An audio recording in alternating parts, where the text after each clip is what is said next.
Hello ஹாய்ஸ், நம்ம இப்போ பார்க்க போகிறது ரவா பாயாசம். ஓகே, பாலை நல்லா கொதிக்க விடணும்.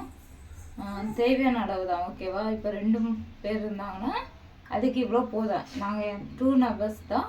அதுக்கு தேவையானது தான் எடுத்து வச்சுருக்கேன். அதுக்கு தேவையானது ரவை, சீனி, கொஞ்சம் நெய், அண்டிப்பருப்பு, கிஸ்மிஸ் பழம். ஓகேவா? இதுதான் எடுத்து வச்சுருங்க. எடுத்து வச்சுட்டு போடுங்க. ஓகே, பார்த்துருங்க. நல்லா கொதிச்சிருச்சு. கொதிச்சுட்டு இருக்கட்டு ஒரு 10 நிமிஷம் கொதிக்கணும். பார்த்துருங்க. ரவை இப்போ போடுவோம். ஆனால் இந்த பால் கொஞ்சம் தண்ணி போல தான் இருக்கணும். ஓகேவா? நான் 2 பேருக்கு கணக்காக்கி தான் வைப்பேன். நீங்கள் எத்தனை பேர் வீட்டில் இருக்கிறீங்களோ அத்தனை பேருக்கு கணக்காகி வைங்க. ஓகே, ரவை ரொம்ப அதிகமாக போடாதுங்க. எதுக்குன்னா ரவை நல்லா உறிஞ்சி எடுக்கக்கூடியது தான். அதனால கொஞ்சம் தண்ணியாகவே பாயாசம் வச்சா சூப்பராக இருக்கும். ஓகே, கொஞ்சம் கொஞ்சம் போட்டு கலக்கி விடுங்க. அடியில் பத்திர விடாது.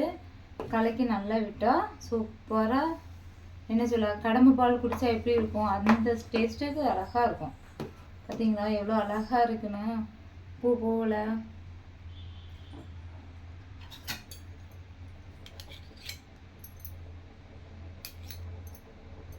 நான் கரண்டியில் கொட்டினதுனால அது கொஞ்சம் பிடிச்சி இந்த அதில் ஒட்டிட்டு. ஓகேவா? பார்த்துருங்க, இப்படி தான் இருக்கணும். ஓகே,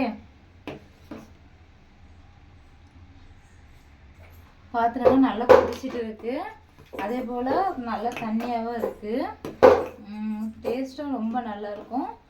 கொஞ்சம் வேகட்டும்னு சொல்லிட்டு தான் விட்டுருக்கேன். சரியா? இப்போ சிம்மில் தான் வைக்கணும். ஓகேவா? எல்லோரும் பொங்கிடும். அதுக்கு வரவு தேவையான அளவு சீனி. அதிகமாக சீனி சாப்பிட்றதா இருந்தால் நிறைய சீனி போட்டுருங்க, பிரச்சனை இல்லை. கம்மியாக தான் சாப்பிடுவாங்கன்னா கம்மியாக போட்டுருங்க. ஓகேவா?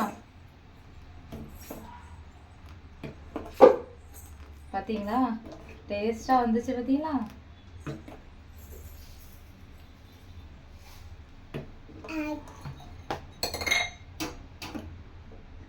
ஆனால் சிம்லே தான் வைக்கணும். எது செஞ்சாலுமே நீங்கள் என்ன செய்யுங்க, டேஸ்ட் பண்ணி செய்யுங்க. உப்பு கரெக்டாக இருக்கா, இனிப்பு நல்லா இருக்கா அப்படின்னு பார்த்து செய்யுங்க. அப்போ தான் டேஸ்ட்டாக வரும். ஓகேவா? ஒரு பிஞ்சு உப்பு போடுங்க. அப்போ தான் இனிப்பு இது சுவை தெரியும். ஓகேவா? ஒரு பிஞ்சு தான். சாரி, நான் கொஞ்சம் ரவையை கூட்டி போட்டுட்டேன். ஓகேவா? அதனால் பெரிய பாத்திரத்தில் மாற்றிருக்கேன். இது தண்ணி போல் இருந்தால் தான் நல்லாயிருக்கும். கூட பால் ஊற்றிட்டேன். ஓகேவா? டேஸ்ட்லாம் அடிப்படையாக இருக்கும். எனக்கு கரெக்டான அளவுலாம் தெரியாது. ஓகேவா?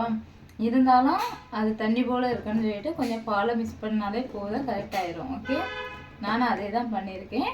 நீங்களும் ஒரு வேளை சொதப்புனா கூட என்ன செய்யுங்கன்னா தண்ணியை வந்துச்சு பால் ஊற்றினா போதும். ஓகே, சூப்பராக இருக்கும். சிம்லே வைங்க. ஆனால் அப்போ தான் பொங்காது. இது டக்குன்னா பொங்கிடும் இல்லைன்னா. அதான் அப்பப்போ டேஸ்ட் பாருங்கள் இனிப்புலாம். இப்போ இது ரெடி ஆயிடுச்சு. இதுக்கு நெய் ஊற்றி அண்டிப்பருப்பு, கிஸ்மிஸ் பழம்லாம் போட்டு தாளசம் பண்ணணும். அதுக்கு சின்ன ஒரு கடாய் வச்சுருக்கேன். நெய் போடணும். நெய் ஊற்றி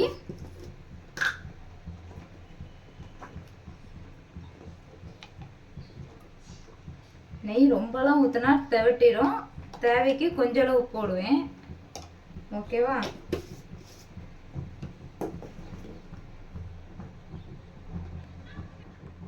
அண்டிப்பருப்பு போடுவோம்.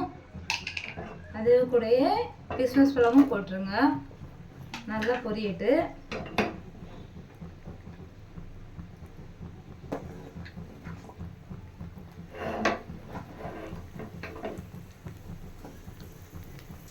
பார்த்துருங்க, பொரிஞ்சிருச்சு.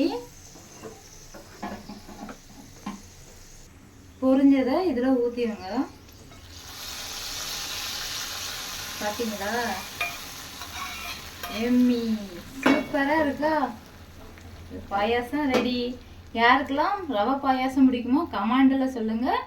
வீடியோவை பார்த்து எல்லோரும் ட்ரை பண்ணி பாருங்கள், சப்போர்ட் பண்ணுங்கள். ஓகே, என்னை சப்ஸ்கிரைப் பண்ணாதவே ஃபாலோ பண்ணுங்கள், சப்போர்ட் பண்ணுங்கள். பாய்.